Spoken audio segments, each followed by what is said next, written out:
ಇನ್ನು 2-3 ವಾರ ಕಳೆದ್ರೆ ಮಳೆಗಾಲ ಶುರುವಾಗುತ್ತೆ. ಆದರೆ ಅದಕ್ಕೂ ಮುನ್ನವೇ ರಾಜ್ಯಕ್ಕೆ ಕಾಲಿಟ್ಟಿರೋ ಮಳೆರಾಯ ಅಬ್ಬರಿಸಿ ಆರ್ಭಟಿಸುತ್ತಿದ್ದಾನೆ. ಸಂಜೆ ಬೆಂಗಳೂರಿಗೆ ಕಾಲಿಟ್ಟು 1.5 ಗಂಟೆ ಸುರಿದಿದ್ದ ಮಳೆ ರಾತ್ರಿ ಆಗ್ತಾ ಇದ್ದಂತೆ ಮತ್ತೆ ಶುರುವಾಗಿದೆ. ಇದು ಬೆಂಗಳೂರು ಕಥೆಯಾದ್ರೆ ರಾಜ್ಯದ ಉದ್ದಗಲಕ್ಕೂ ಸಿಡಿಲು ಬಡಿದು 7 ಮಂದಿ ಮೃತಪಟ್ಟಿದ್ದಾರೆ.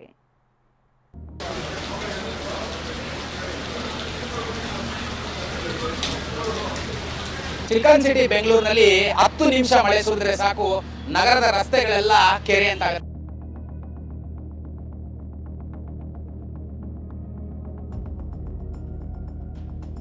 ದಾರಿಯೇ ಕಾಣದಂತೆ ಮಳೆ ಆರ್ಭಟ, ಬೃಹತ್ ಮರವನ್ನೇ ಮಲಗಿಸಿದ ಬಿರುಗಾಳಿ, ರಸ್ತೆಗಳು ಹೊಳೆಯಂತಾಗಿದೆ, ಮನೆಗಳು ನೀರು ಹೊಕ್ಕಿದೆ. ಸಂಜೆ ನಗರಕ್ಕೆ ಕಾಲಿಟ್ಟ ಮಳೆರಾಯ ಅಬ್ಬರಿಸಿ ಭೊಬ್ಬೆರೆದಿದ್ದ.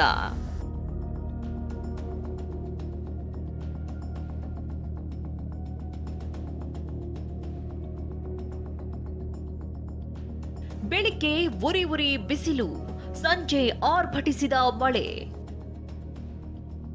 ಉರುಳಿದ ಮರ, ಮುಳುಗಿದ ರಸ್ತೆ, ಮನೆ ಹೊಕ್ಕ ನೀರು.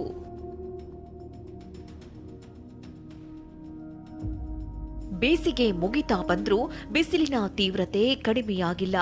ಇಂದು ಬೆಳಿಗ್ಗೆಯಿಂದಲೂ ಬೆಂಗಳೂರಲ್ಲಿ ಉರಿ ಉರಿ ಬಿಸಿಲಿತ್ತು. ಆದರೆ ಸಂಜೆಯಾಗ್ತಾ ಇದ್ದಂತೆ ನಗರದ ಚಿತ್ರಣವೇ ಬದಲಾಗಿತ್ತು. ಕಾರ್ಮೋಡಗಳ ಎಂಟ್ರಿಯಿಂದಾಗಿ ಕತ್ತಲು ಆವರಿಸಿದಂತಾಗಿತ್ತು. ಅಷ್ಟೇ ಅಲ್ಲ, ದಿಢೀರಂತ ಮಳೆ ಆರಂಭವಾಗಿತ್ತು. ಮೆಜೆಸ್ಟಿಕ್, ಶಾಂತಿನಗರ, ಬಸವನಗುಡಿ, ಮಲ್ಲೇಶ್ವರಂ ಸೇರಿದಂತೆ ಇಡೀ ನಗರವನ್ನೇ ಮಳೆರಾಯ ಆವರಿಸಿದ್ದ. ಸಂಜೆ 4 ಗಂಟೆ ಸಮಯದಲ್ಲೇ ದಾರಿ ಕಾಣದಷ್ಟು ಮಳೆ ಅಬ್ಬರಿಸಿತ್ತು.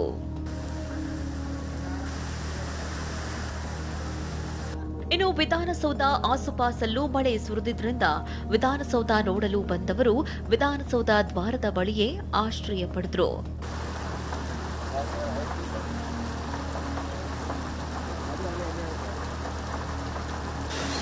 ಮಳೆ ಶುರುವಾಗ್ತಾ ಇದ್ದಂತೆ ಮೈಸೂರು ಬ್ಯಾಂಕ್ ಸರ್ಕಲ್ ಬಳಿ ಟ್ರಾಫಿಕ್ ಜಾಮ್ ಆಗಿತ್ತು. ಆ ಬಳಿಕ ನಿಧಾನವಾಗಿ ವಾಹನಗಳ ಓಡಾಟ ಸಾಗಿತ್ತು. ಇನ್ನು ಸರ್ಕಲ್ ಬಳಿ ಇರೋ ಸರ್ಕಾರಿ ಕಚೇರಿಯಲ್ಲಿನ ಪಾರ್ಕಿಂಗ್ನಲ್ಲಿ ಬೈಕ್ಗಳು ನೀರಲ್ಲಿ ನಿಂತಿದ್ವು. ಸಿಲಿಕಾನ್ ಸಿಟಿ ಬೆಂಗಳೂರಿಗೆ ಇವತ್ತು ವರುಣ ತಂಪೆರೆದಿದ್ದಾನೆ. ಇದರ ಪರಿಣಾಮವಾಗಿ ಈಗಾಗಲೇ ಕೆಲವೊಂದು ಕಡೆ ಟ್ರಾಫಿಕ್ ಜಾಮ್ ಉಂಟಾಗ್ತಿದೆ. ನಾನೀಗ ಮೈಸೂರು ಬ್ಯಾಂಕ್ ಸರ್ಕಲ್ ಬಳಿ ಇದ್ದೀನಿ. ನೀವು ನೋಡ್ತಾ ಇರ್ಬೋದು ಸ್ಲೋ ಮೂವಿಂಗ್ ಟ್ರಾಫಿಕ್ ಜಾಮ್ ಇರುವಂಥದ್ದು. ಯಾಕಂದರೆ ಈ ಒಂದು ಜಂಕ್ಷನ್ ಏನಿದೆ, ಕಾರ್ಪೊರೇಷನ್ ಸರ್ಕಲ್ ಭಾಗದಿಂದ KR ಮಾರ್ಕೆಟ್, ಕಾರ್ಪೊರೇಷನ್, ಹೀಗೆ ಕೋರಮಂಗಲ ಹಲವು ಭಾಗಗಳು ಇದೇ ಹಾದಿಯಲ್ಲಿ ಮೆಜೆಸ್ಟಿಕ್ನಂತ ಬರುತ್ತೆ. ಮೈಸೂರು ಬ್ಯಾಂಕ್ ಜಂಕ್ಷನ್ ಮಳೆ ಬಂದಾಗ ಪ್ರತಿ ಬಾರಿ ಇದೇ ರೀತಿ ಟ್ರಾಫಿಕ್ ಜಾಮ್ ಉಂಟಾಗುತ್ತೆ. ಇವತ್ತು ಕೂಡ 1 ಗಂಟೆ ಸತತವಾಗಿ ಸುರಿದ ಮಳೆಯಿಂದಾಗಿ ಒಂದಷ್ಟು ಟ್ರಾಫಿಕ್ ಜಾಮ್ ಉಂಟಾಗಿತ್ತು. ಈಗ ಸ್ವಲ್ಪ ಮಟ್ಟಿಗೆ ಮೂವಿಂಗ್ ಆಗ್ತಾ ಇದೆ. ನೆಲಕ್ಕುರುಳಿದ ಬೃಹತ್ ಮರ, ಸ್ವಲ್ಪದರಲ್ಲೇ ತಪ್ಪಿದ ದುರಂತ.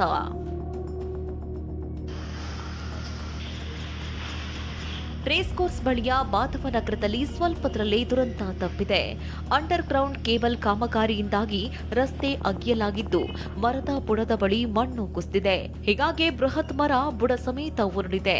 ಅದೃಷ್ಟವಶಾತ್ ಯಾವುದೇ ಅಪಾಯ ಸಂಭವಿಸಿಲ್ಲ. ಇನ್ನು ಕಾವೇರಿ ಜಂಕ್ಷನ್ ಬಳಿ ಮರದ ಕೊಂಬೆ ಮುರಿದು ಬಿದ್ದಿದ್ದು ಮಲ್ಲೇಶ್ವರಂ PUC ಬೋರ್ಡ್ನಲ್ಲಿ ಗಾಳಿ ಮಳೆಗೆ ಮರ ಉರುಳಿತ್ತು. BMTC ಬಸ್ಗೆ ನುಗ್ಗಿದ ನೀರು, ಡೆಲಿವರಿ ಬಾಯ್ಗಳ ಪರದಾಟ. ಭಾರೀ ಮಳೆಯಿಂದ ಮಾನ್ಯತಾ ಟೆಕ್ ಪಾರ್ಕ್ ರಸ್ತೆ ಜಲಾವೃತವಾಗಿತ್ತು. ಇಲ್ಲಿ ಸಂಚರಿಸ್ತಾ ಇದ್ದ BMTC ಬಸ್ನೊಳಗೆ ನೀರು ನುಗ್ಗಿತ್ತು. HBR ಲೇಔಟ್ನಲ್ಲಿ ಬೀದಿ ಬೀದಿಯಲ್ಲೂ ನೀರು ನಿಂತಿತ್ತು. ಅಷ್ಟೇ ಅಲ್ಲ, ಹಲವು ಮನೆಗಳಿಗೆ ನೀರು ಹೊಕ್ಕಿತ್ತು.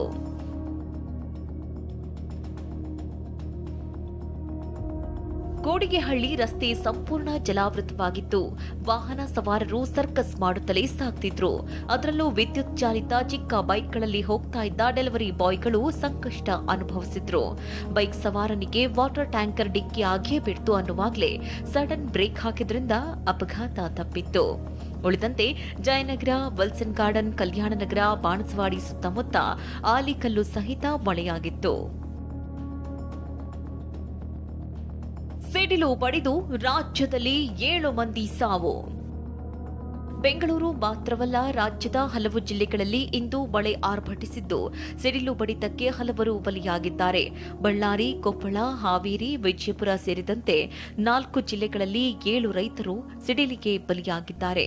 ಈ ಪೈಕಿ ಬಳ್ಳಾರಿಯಲ್ಲಿ ಒಂದೇ ಕುಟುಂಬದ 3 ಉಸಿರು ಚೆಲ್ಲಿದ್ದಾರೆ. Bureau report, TV9.